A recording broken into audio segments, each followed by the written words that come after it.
to the war with Iran, where a ceasefire is still officially in place. But today, U.S. forces hit and disabled 2 Iranian oil tankers accused of attempting to violate the U.S. blockade. And President Trump is again warning that if a peace deal isn't signed, quote, will knock them out a lot harder and a lot more violently. Our Weijia Jiang joins us now with late developments. Good evening, Weijia. Tony, good evening. Today, in a new interview, President Trump said the conflict with Iran is not over yet, but the U.S. has won militarily.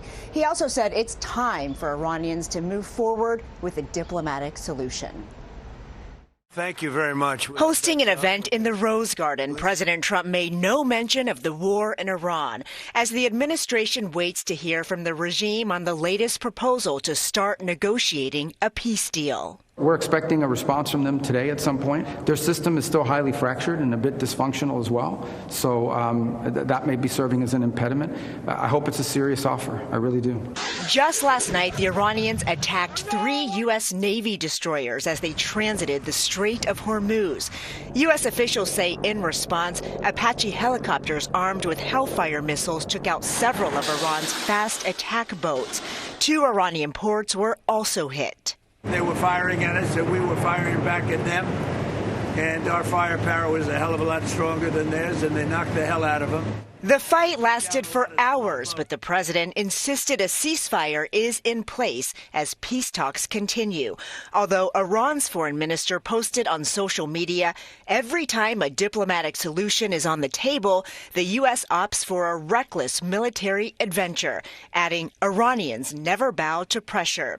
Today, U.S. Central Command announced it disabled 2 Iranian vessels that attempted to penetrate its naval blockade in the Gulf of Oman. Secretary of State Marco Rubio addressed reports that Iran is establishing an agency to control traffic in the strait. That would be very problematic. That would actually be unacceptable. In another war, today the president announced Ukraine and Russia agreed to his request for a 3-day ceasefire, in part to observe Victory Day in Russia, commemorating the victory over Nazi Germany in World War II. Both countries have agreed to swap 1,000 prisoners. Tony. Weijia, on another topic related to the global economy, a U.S. trade court has ruled against President Trump's trade policy on tariffs. What can you tell us? That's right. You may remember back in February, the Supreme Court struck down President Trump's sweeping tariffs, prompting him to try reimposing them with a different law. But the Court of International Trade also found the tariffs to be illegal. Trump said he was surprised by the decision. The Department of Justice is expected to appeal. Weijia, thank you very much.